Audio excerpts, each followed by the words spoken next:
Jeff and I actually met on 2 different apps that were merged. Oh, wow.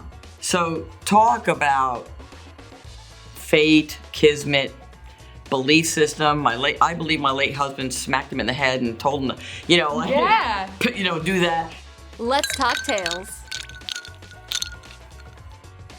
Today's Tales with Taylor guest is not a 1, but 2-time award winner, the 2023 Soulful Speaker Summit Award, and the Forbes Riley 2020 Power Couple of Excellence Award with her husband, Jeff.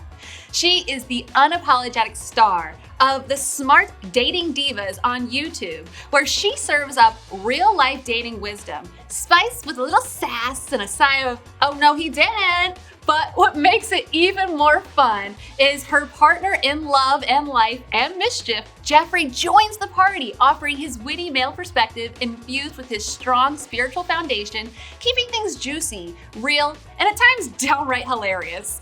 Together, they blend universal truths with faith-based grounding, flipping the script on what love after 50 or 60 looks like. They're turning up the heat, proving that passion doesn't have an expiration date, and showing that divine love and alignment are the ultimate power couple moves. It's Donna Meador. Wow. How are you doing? Oh my gosh, Taylor. First of all, that was I'm giddy about that. If I wasn't doing the show, I would certainly be watching the show. Well, people should, because they are going to be learning some gold about how it is to find love later in life. So tell me the tale of how you and Jeff met. Oh my goodness. So we have to back up a little bit further. I was widowed in 2016, and I had a great relationship with my late husband. And just to get a perspective, obviously you look like you're, 36, but at that time, 2016, when, at what age were you widowed? Yeah, I was 57. 57. So just to give people perspective, Yes, I've been with my husband now for 8 years. Yeah. I couldn't imagine, and I bet many people feel like, well, what next? What next? Well, a lot of people come up to me and said, I can't imagine. And I always say, don't bother. Why would you bother to try to imagine that, right? Mm-hmm. It was the most difficult and painful experience I'd ever been through. And so important to get me to the next place. Adversity will do that, right? Pain, heartache, all that stuff. Now, what's interesting about the story is that I wrote a book. Mm-hmm. Dating, it's not personal. Because it isn't. And what's interesting now, it's a love story of how I met and married my late husband. Wow. Yeah. So what's fascinating is he prompted me. He sort of catapulted me into realizing that, I know what I'm doing. I read all the books. I did the rules, He's Not Into You, oh my goodness, Steve Harvey's book, Act Like a Man, Think Like a Woman. I mean, fabulous books. But at the time, I kept saying, but there's something missing. So I wrote my story about how I discovered the formula to finding true love once.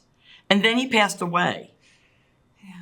That was hard. And it took me about a year to get up. Now, power to you, just first of all. Power to you. Thank you. To takes get courage.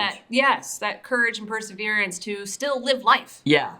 Well, it's interesting. It became a personal development course. This book basically is a personal development course. I always tell people dating is the least expensive personal development course you can take. Do it, because you got to look in the mirror, right? Yeah. But it took. Now, for those of you who don't know this, and for those widows out there watching, one of 2 things typically happen when you lose your mate. You either crash and burn and go numb, which is what happened to me, or you get what they call widow's fire, which is you need sex right now. The body isn't even in the ground yet, and you are going, because it's self-medicating. Does that make sense? It's you are trying to find ways to ease the pain. Mm-hmm. So I went numb. That was my experience. 8 months later, I'm in a meeting, Taylor. I'm literally in a business meeting, and I'm doing my thing. I'm walking around shaking hands, and I'm saying hello to these strangers I don't know, and I'm welcoming them. And this guy took my hand, and the way he held it and tilted his head and said hello, I got turned on. Instantly. I friggin' got turned on, right in the meeting. I became a 16-year-old like this. Yeah. I'm like, now, I never saw the guy again. It wasn't about him. But he flipped the switch for me. So now I was on my journey like, okay, now what? Like, get out the black book. You know, like, let me find somebody. I need somebody right Go now. back on Like, Facebook, like, oh, they looking good now. Okay. yeah, I literally was trying to figure out who I could sleep with. So it took me about 4 months to get into the dating apps again and signed up for memberships and things. Yeah. But I went back to my own book and I read it again because I figured it worked so well the first time. Right. Let me see what I did. That's how I developed the Smart Dating Diva course because it became clear to me that I actually had a formula. Okay? But I wasn't looking for love, remember? Now, I was looking for A fun time. I was looking for companionship. I was looking for camaraderie of some sorts. And I didn't want to schedule. I didn't want anybody to say, well, what are you doing next week? I wasn't ready for that. I needed to stay in my protective bubble. So I became a non-monogamous. And I was okay with that. Yeah. You know, when you go through the pain, there's something about that you sort of go, you know what? I can do this. I can do it my way. Right. I'm not looking for approval anymore. I don't care what this one says, that one says, anybody. This is my life. And I just did everything I could to stand up again. Yeah. So it was on my terms, right? So I found a couple of really nice guys. We were all on the same page. It was very ethical. They had other girlfriend people, and I had other guy friend people, and it was that kind of thing. Hey, you available Saturday night? Either I was or I wasn't. And then Jeff walks into my life 6 months later. And I kept telling him, we're not on the same page. You're looking for love and marriage. I'm not. And by the way, I'm a non-monogamous. And he just kept smiling at me. And I said, well, we could go out for a drink instead of dinner. No, I'm taking you out for dinner. Well, we could just go out for a cigar. At the time, I smoked cigars. No, I'm taking you out to dinner. Where would you like to go? Wow. It didn't stop there, Taylor. Persistent. Would you like to go to a place you've never been before? Would you like to go back to a place that you loved and want to go back to? Would you like a hole-in-the-wall place? Would you like something with ambiance? I just started bawling. This is all through the dating app. I didn't even speak to him yet. Wow. Yeah, Cupid just went bing.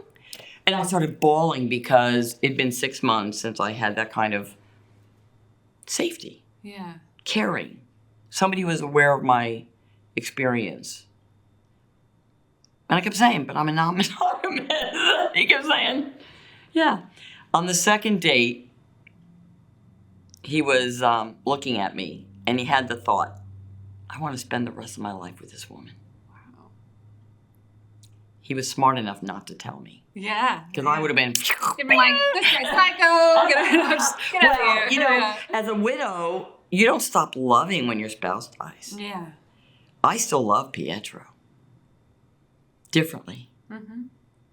I mean, I'm so in love with Jeff, and it was a journey to be okay with the different loves. Right. And there were people who approved and people who I was saying, didn't. did you have to give yourself permission? Like that I was had okay? to give, yes, I had to give myself permission, but I also had to understand it. And it was difficult at first to try to figure out.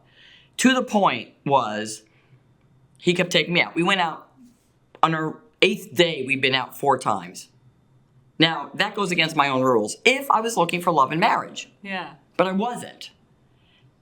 And on the, 12th day, I was madly in love with him. And it was painful. And one of my siblings said to my mother, is Donna dating anybody serious? Like, she says no, but I know who he is. And I'm like, Ma! All right. So now I realize I'm in love with him. And I'm like, I want to throw up. Yeah. Because I don't know what that means. How do I tell people? How do I tell my late husband's kids? How do I tell my siblings? Like, it was like this thing. It was like, how can I convey that I still love my late husband, but now I'm in love again? Yeah. And it's different. I'm not trying to replace anybody. So I say to Jeff, I finally, we have the conversation a third time, I'm a non-monogamous. I don't think you understand. I didn't know if he was hard of hearing or not. Maybe Maybe you just didn't know what that meant. Maybe he didn't know what that meant. And he said, Donna, I know what that means. And I'm never going to ask you to do anything you don't want to do. But if that changes, all I ask is you let me know and you don't lie to me. Wow. And I said, that sounds great. I will say to you the same thing I told my late husband. If I don't like you, I break up with you. Does that work? Perfect. 4 days later, I had to confess. It was like this Catholic girl sitting in. So I'm sitting with Jeff at the table, and I go, Jeffrey, and I grab his face. I'm in love with you. You know? And he's sitting there smiling at me. And I go, does that mean we're a thing? He's like, oh. I'm like, oh, God, what do I, like, I didn't know how to break the news. Like, I didn't know how to come out with that. It's a journey. Yeah. And then how long until you then got married? Well, we really knew we were getting married within a month. We knew it, but there was a lot of other things that had to take place, and I had just went bankrupt after I lost my late husband, and so there were a lot of factors. He had 3 kids. He has 3 kids. They're my bonus kids now, so I'm so blessed. We had to figure things out, but we got married. We decided ultimately to get married 1 year to the day that we met, and we did. And my mother was my maid of honor. Aww. All 3 kids, of course, his son was his best man, and the 2 daughters were in the party. So cute. So it was delicious, delightful, and it took me still a journey to deal with the whole of it. But I don't want this to be about that, okay? Right. What happened is I was okay, and my journey began to be more obsessive than I already was about helping my single soul-searching women dating later in life because they don't understand their value when it comes to relationships. Because I was that woman at 42.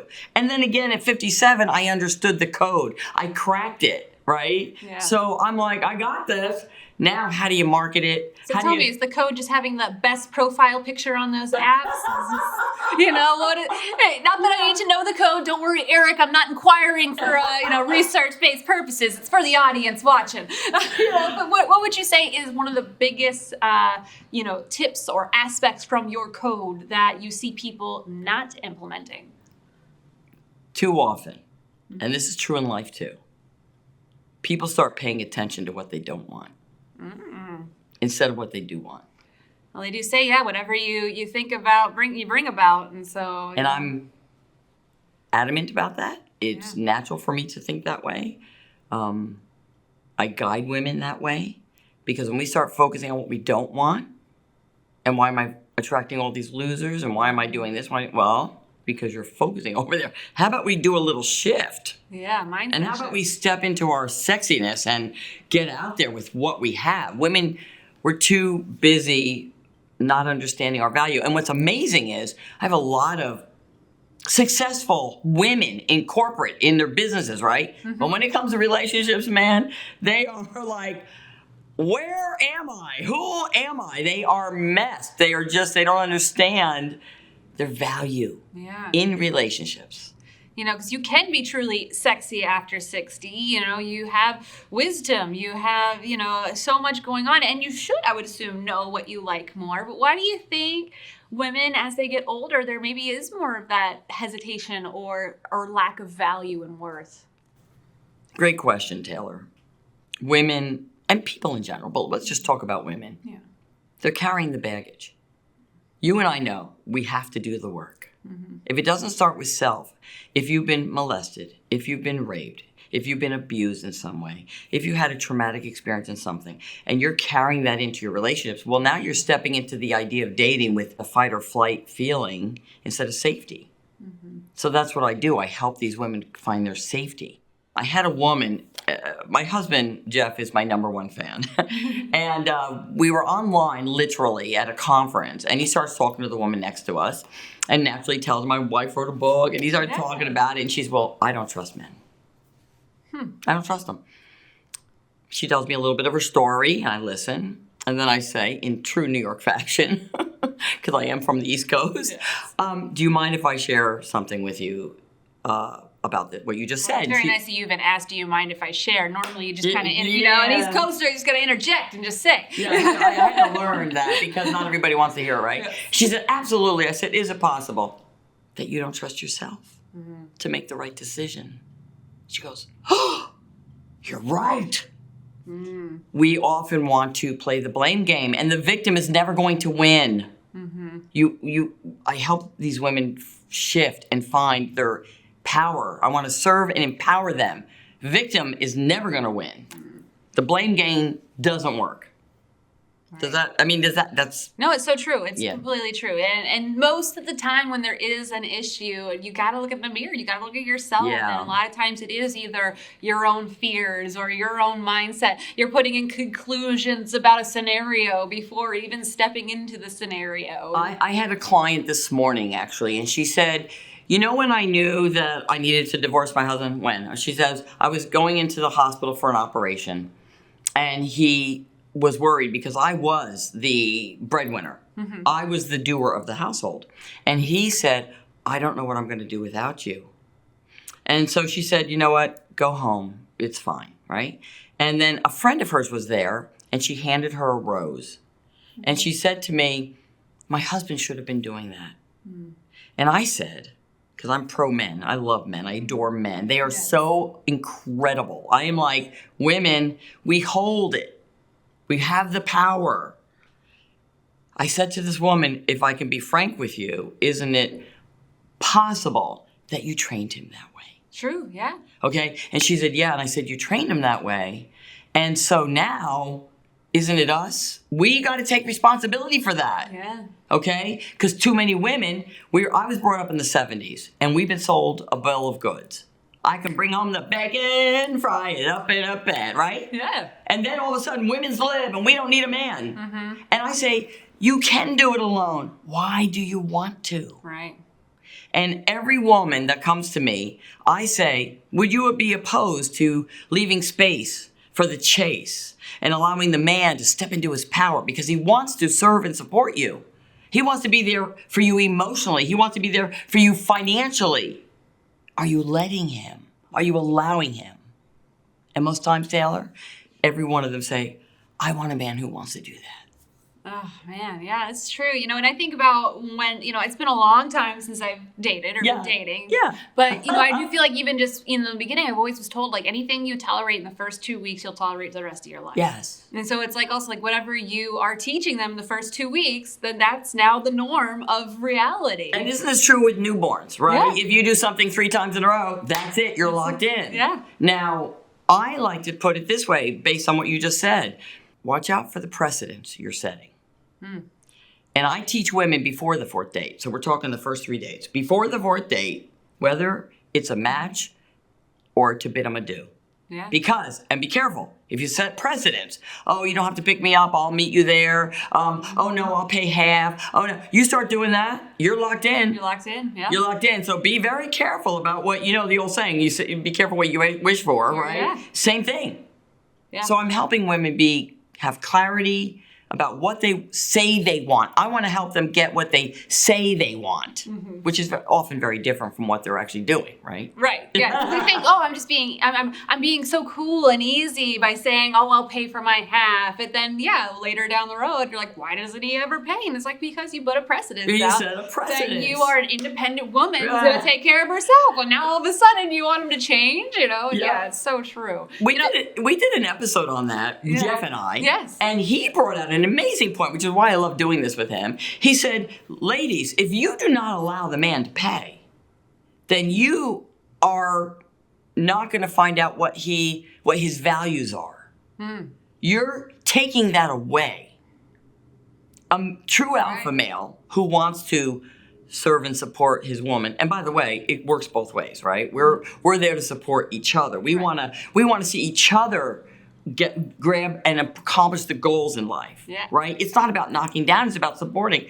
He said, when you do that, you're letting them off the hook, you're setting a precedence, and you're not allowing them to step into their power. And then what do? Complain because they can't make decisions, because they can't do the thing. They go, You suppressed them. right. And then now out of nowhere, you're wanting them to just, come Right. up and do everything totally opposite of what you allowed and set a precedent. Correct. So true. That sounds so smart, actually, I would say. It's smart. I love that.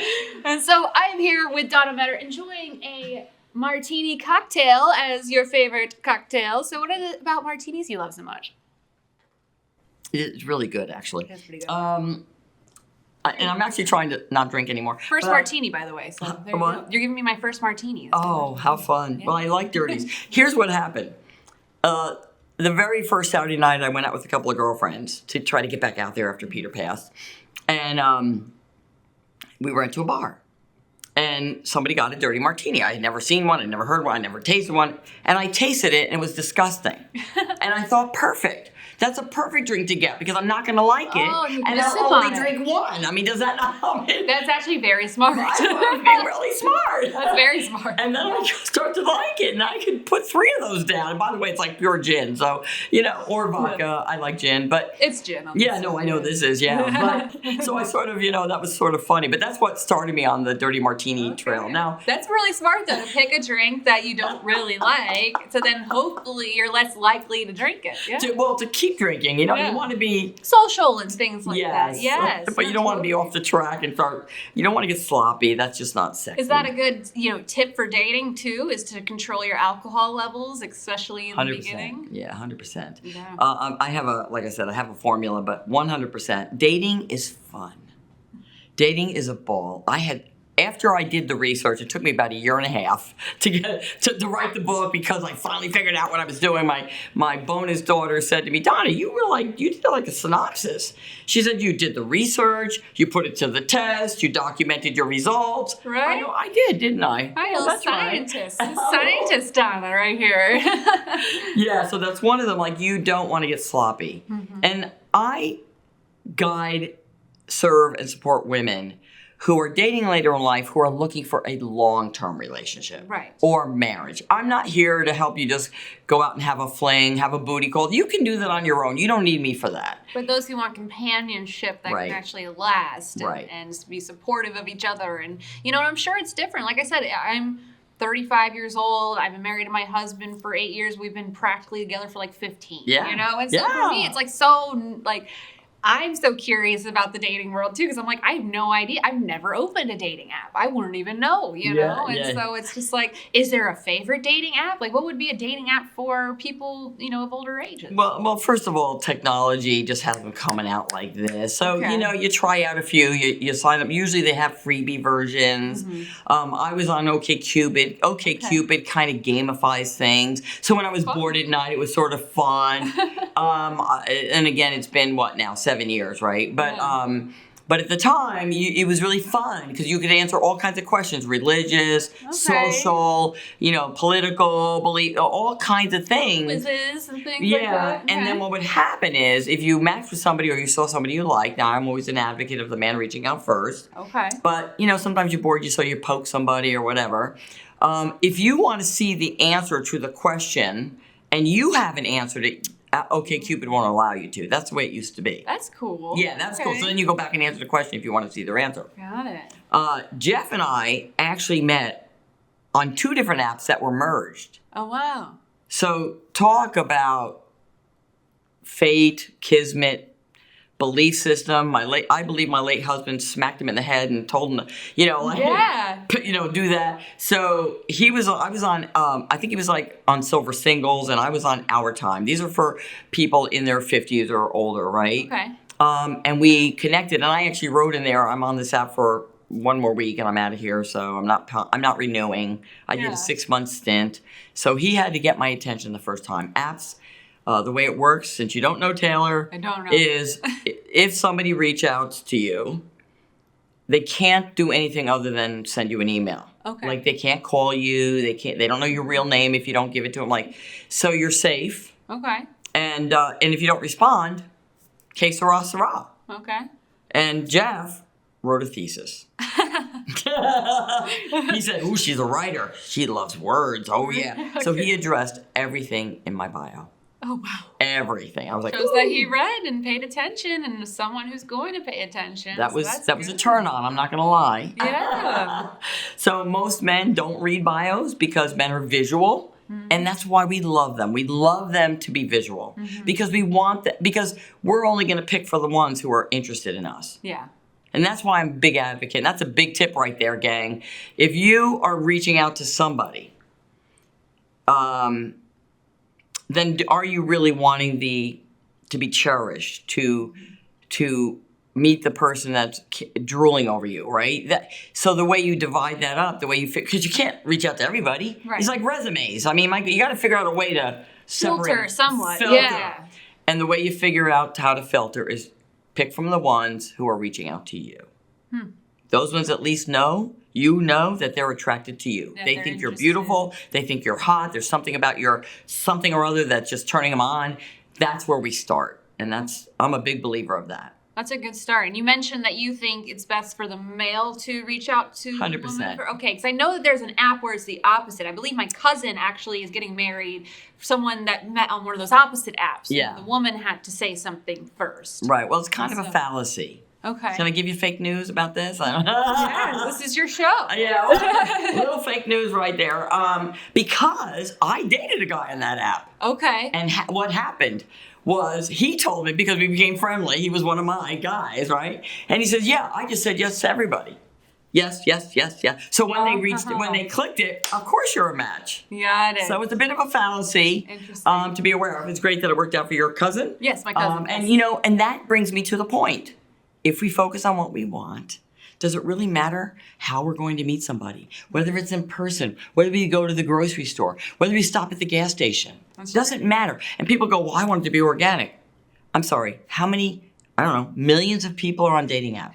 Yeah, now it is like the new organic. That is almost like the new way. And I feel, especially in this day and age, I think about how many people work from home and work in little silos. It's like, how do you meet people unless you go out? And then it's like, are you going to have that awkward conversation at a bar with someone? Like, you don't necessarily always want to meet someone at a bar, per se. Well, I was never a bar person. Yeah. I did meet somebody at a bar once who gave me his phone number. And just because I wanted to experience that, I followed up with it. Yeah. And we had 2 dates, and both times he wanted to bring me back to a bar. Not my gig, right? Yeah. But I met my late husband in New York City at a cigar lounge, members only, top of Rockefeller Center, top of the Sixes.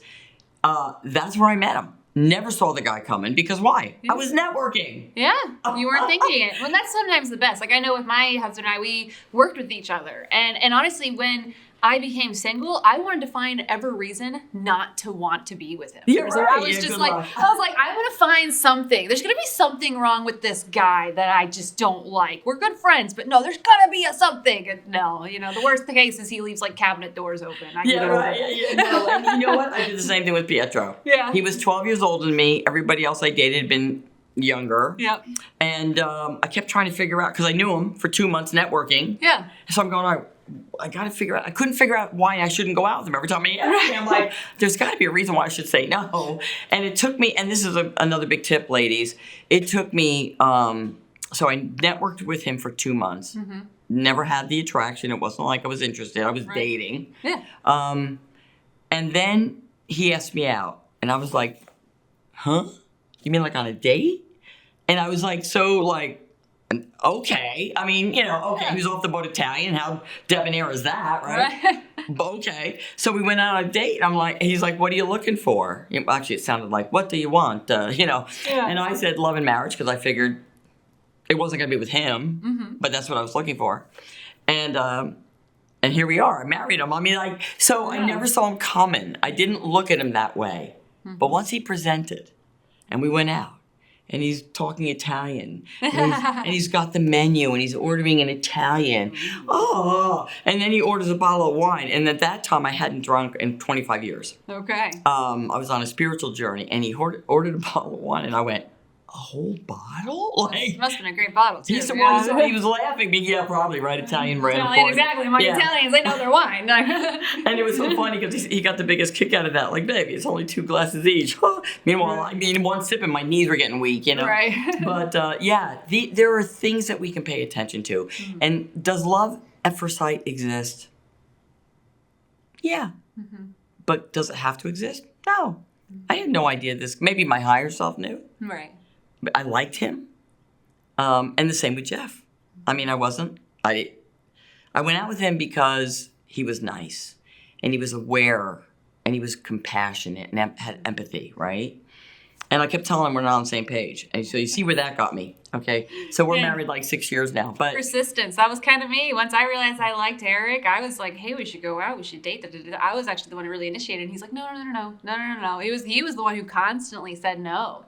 No. Because he said, I was afraid of dating because I didn't want us to break up and then I lose a friend. Right. And then and maybe a business companion because you were working together. Well, we were just working together as coworkers. Yeah. So we actually started our business before we officially started dating. So a little bit of that too. Yeah. But that's why once we started dating, he asked me to marry him less than a year later. Yeah, I was like, wait, what the hell is this coming from? I thought because once we got to the dating status, I was like, okay, I win. I'm not going to ask for anything else. I thought we were never going to get married. We were just going to be one of those couples that are just going to grow old together and just never be married. And Isn't that funny? And it really is comical because I met Peter networking, and I didn't want to become known as the town right blah blah blah. Right, that's not how you got up in the world.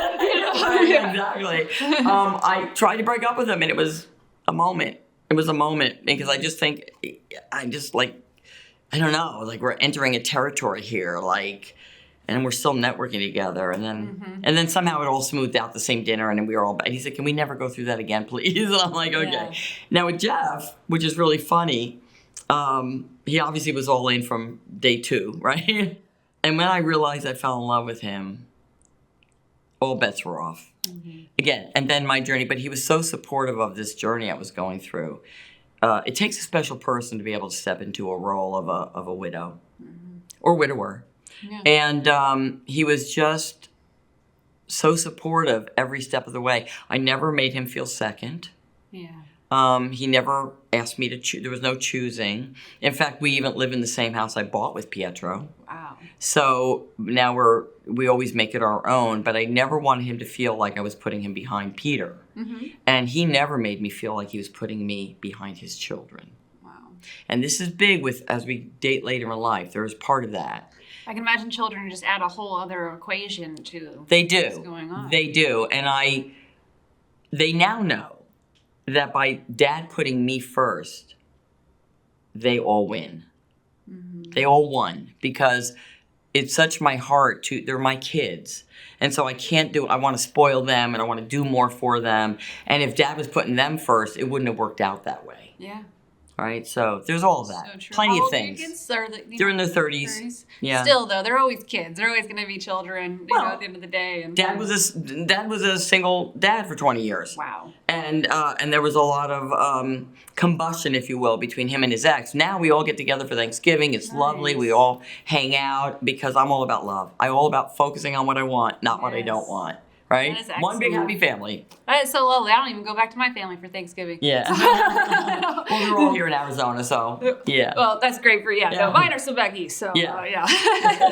But no, that's so beautiful, and I just think that just power to Jeff. I haven't had an opportunity to meet Jeff, but he just seems like you could tell from watching your YouTube videos together that he really is a compassionate person who really is attentive to you and your needs. And, you can really feel his warmth coming through the screen. I really feel. You are right, and you're not the only one who says that. People are like, we had company over last night or 2 nights ago, and they said, it was such a lovely evening, and 99% of that was because of you and Jeff. You're just, and we've also had to learn how to tone it down because we can have a lot of energy that you need when you're talking to an audience, but you don't necessarily need when you're in a small room, right? Well, East Coast. Yeah, East Coast. So, yes. Yeah, and he's great. He's very supportive of me every step of the way. And I always tell people everybody should marry their number 1 fan. And that's the whole point, right? That's why you want the guy to reach out to you. Don't pick from the ones who aren't looking at you because you'll be begging for the rest of your life. And then what are your thoughts of friends turning into lovers? Because, for Eric and I, we were very much friends for the longest time. And then, it just blossomed into more. Yeah. What are your thoughts? I'm totally okay with that, girl. I mean, it's all love is the answer. Yeah. Love is the answer. So typically the women who come to me, remember, we're talking 40 and up. I mean, really, it never goes away, by the way. It never goes away. Yeah. So we either want companionship or we want sex or we want just somebody to go to the movies with or we want intimacy. And intimacy is so vast, right? It's holding hands. It's having the dialogue, that kind of thing. It never goes away. Yeah. So if it comes from a friendship, perfect. Yeah. There are no rules when it comes to where the attraction's coming from because we're focusing on what we want. And we go back to that, right? Yes. You enjoyed his company, right? You enjoyed enough to work with him. You probably dialogued all the time and had conversation, wonderful conversation. And I don't know who got the, let's kiss. Like, because once you kiss, things are, now we're going to the next step. And that's a scary place, like Eric said. Like, I don't know, because it was like he pulled back. Like we were, things were going fine, and then he was like, like, you know what? Maybe we should stop all this because it's, things could go bad. And we don't want to lose what we have, right? Yeah. But it's never a reason to stop because you can't stop growth. Right? Right. It was kind of a nice thing for him to try to do, but it's really kind of impossible. You can't put the brakes on. Yeah. How Well, can and you? the funny thing is then, so at the time we weren't, living together, obviously. And so, my girlfriend that I was living with, she's like, you need to go out. You need to go find people, blah, blah, blah. And I was like, you know what? I think at the end of the day, I have more fun just hanging out with him. Yeah. That I'm just going to keep hanging out with him. Yeah. And you were living together at this point. I was living with my girlfriend, Dana. Okay, so good, Dana good. and I were living together. Right. And then, and then he was living on his own. And it was just one of those things where she was like, just go out, go find other people, forget him. And I was like, well, you know what? At the end of the day, I'd rather hang out with my friend than just meet some randos that I don't even want to turn into anything. And so but that's because you're already locked in on him, right? For I sure. was so locked in. But so I'll give you an example. I was like how Jeff was, where it was just like, okay, I'm just gonna sit and park and wait, and when you're ready, you'll tell me. And one of these. I have a girlfriend, a client, who went through she stopped her wedding 10 days before the wedding. Oh, wow. Called it off. Became a nomad, trying to figure out where she's going to end up, what she wants to do. A couple of months, she stayed with us because she didn't have a home anymore. She sold her home and whatever. And she went out dating because now I'm her coach. She's finally going to listen to me because she didn't listen to me the first time, right? And so now she's dating. And interestingly enough, we ended up setting her up with her now husband. Oh. We didn't know him. We had a friend who knew him. And then he had seen our friend. And so he's like, hey, I think I have a friend who would like your friend. And we're like, well, hold off, everybody. We're in charge here. Yes. So we set up a dinner date on Cinco de Mayo. And they hit it off. 13 months later, they got married. Lovely. But what's so interesting is her now husband, I don't want to mention names, right? Her now husband is, at that time, was only divorced for 6 months. Oh, okay. And he couldn't fathom falling in love so quickly. Right. Like, it was a big thing. Like, So almost even feels like voodoo. Like, how is this possible? Yeah, right. You have to sort of wrap your head around it. So just like what I did, right, when I met Jeff. So he backed off. So even though he got her phone number, he didn't call for 3 weeks. Yeah. And she comes over to me and she says, I want to text them. I said, I will break your fingers. I said, not really. But I said, do you want the same kind of relationship you had before? She said, no. I said, then go on a dating app and go out with somebody else. And she did. And the only reason we do that is to keep the wheel oiled. Because otherwise you're sitting by the phone. And then you're pondering and wondering, why isn't he calling? You don't want that energy. Go out and have a good time, even if you know. Like, if he's the right one, it'll work. You can't miss the right one. You can't. Right, just keep living your life and keep having fun. So one thing I keep hearing is, you've helped people who have gone through divorce and need to find love, want to find love again, who have been widowed and want to find love again. Yes. I can't help but think about my sister a little bit, who is, 45, never dated, never nothings. Yeah.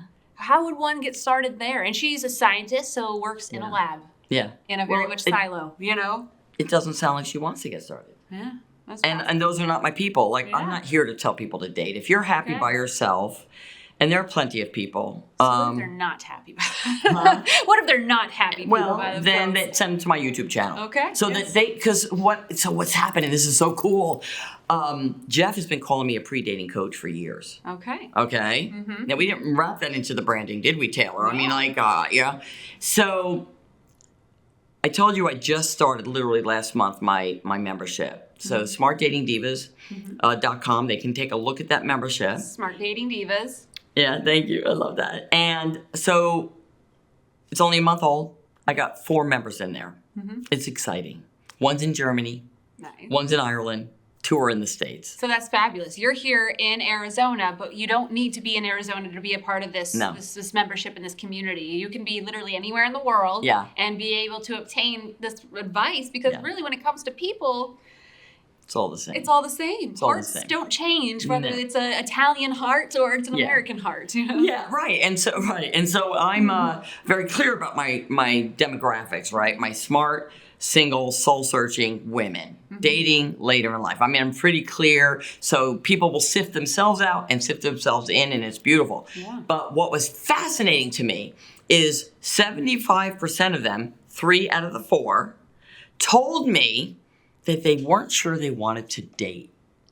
And I went, you signed up for a membership, you paid for the privilege to talk to me, a dating coach, but you don't want to date. Isn't that interesting? It's very interesting. So now I'm honing in on the women. I'm being open to understand. I'm hearing them. I'm seeing them. I would say it's like the connotation of what dating is, that they don't want to date, they want to have marriage and companionship, and maybe they feel there's a disconnect. They don't know how. They don't know what to do first. It's a very intimidating situation. So they want to stick their toe in the water. And I said, you know what? Boom, that's awesome, because you just shared with me something that is so invaluable, because you hired a dating coach, but you don't want to date, which tells me you want to learn what to do. And so this is a fabulous place to be, because it's the best time to learn how to date when you don't want to.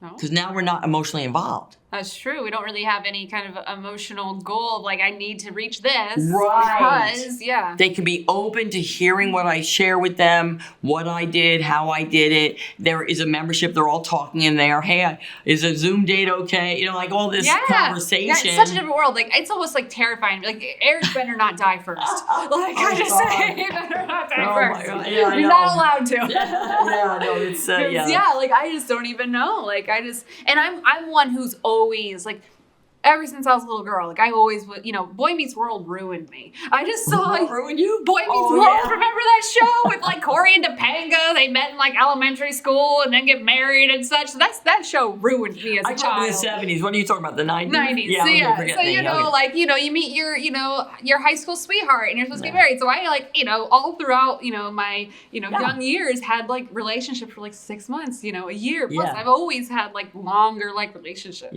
That's just... Well, and it's a great point, right? Now, typically, the women who come to me, they've been through their starter. I call it a starter marriage. Okay. Or, they've had their kids. They ended up divorced after 25, 35 years, right? So now you're looking for something different. You don't want to find necessarily somebody with children or to have children. You're going, what do I want? This is our time. It is the most fun time. It's the least stressful for me. It was, right? Even when I met Peter. Because the children, as valuable as they are and as much as we love them, it's a different journey. It's a different journey. You don't have to worry about the doctor bills. You don't have to worry about the school they're going to go to. You don't have to worry about all that, because now typically the women who come to me are on their own. Okay, so that's a little bit of a difference, right? Women who come to me, we've grown up in the 60s, the 70s, maybe even the 50s. I mean, I've had single mothers at 30-something years old, and I've had 82-year-olds in my group. Everybody, because it never goes away. It never goes away. And I do think at the end of the day, people really do prefer companionship. Like, that's really, what our biology says is that we want community. We want people to be, to trust and to be with and to laugh with. And so, it's just and then you get people like maybe like your sister who doesn't want to date, or maybe she's afraid to think she wants to date. I mean, I know a lot of people like that. There's probably that's a whole episode. Send them to YouTube. Smart Dating Divas, because they can start to learn and get comfortable with what's being said and all of that, right? So that is true. There's always hope, and I just think your biggest message for everyone today is to really focus on what you want. Too many people focus, I don't want a guy like this, and stop thinking about that. And people say to me, "Well, I want to give up my independence," and I said, I'm pretty independent. I am more independent with Jeff by my side. I'm stronger with him by my side. So I think women are forgetting that a partner is supposed to be somebody you like. Somebody you like, Taylor. Yes. If you don't like them, who cares about love? Yep. Right? And that's where we get to do different. Yeah. Because we didn't know these things when we were 20 and 30, or whatever. It's true. It's who are you willing to be waiting on a tarmac with? That's right. And you're stuck and you can't leave. That's right. Who is someone you can wait in a waiting room with? Yeah, and that's one of the aha moments I had. I think I write about that in my book, where I was dating before I met Pietro, and I felt like I kept being put on the back burner. And I finally said, you know what? I'm done. Yeah. I am so done. Unless somebody treats me like liquid gold, I'm done. I don't want anything to do with them. Yeah. And I started to realize, I want to look for somebody I actually like, just the way they are. Yeah. And I want them to like me. And that was a big aha moment, which started the rest of this journey. So, I'm touched to be here. I'm honored to be sharing and serving and empowering my single soul-searching women. It touches my heart so much that I couldn't stop if I wanted to. I've been talking about it for over 10 years. And it's now that it's all come to fruition. People are buying my book in different parts of the world. They're telling me how much they're learning from it, because I'm breaking it down. I'm just telling my dating dilemmas are in this book. Right. I'm revealing the craziness, the crazy dates I went on. You can't make up, okay? Okay. And I'm going, but I still figured out how to pivot and look for love where it was and not where it wasn't. Excellent. And also embrace my own value, which is what a lot of women aren't doing. So I'm helping them do that. That's so lovely. I love all this. This has been so great. My final question for you, one of the most important ones. What's your favorite animal with a tail? Animal with a tail. Yeah, it's Tails with Taylor. Sometimes I like to get a little punny. You know what? It's got to be my Louis Gina, my little Yorkie. She went over the Rainbow Bridge last year. Oh, I'm so sorry. I still talk to her. I pet her. I tell her to come up on the bed. I love her so much.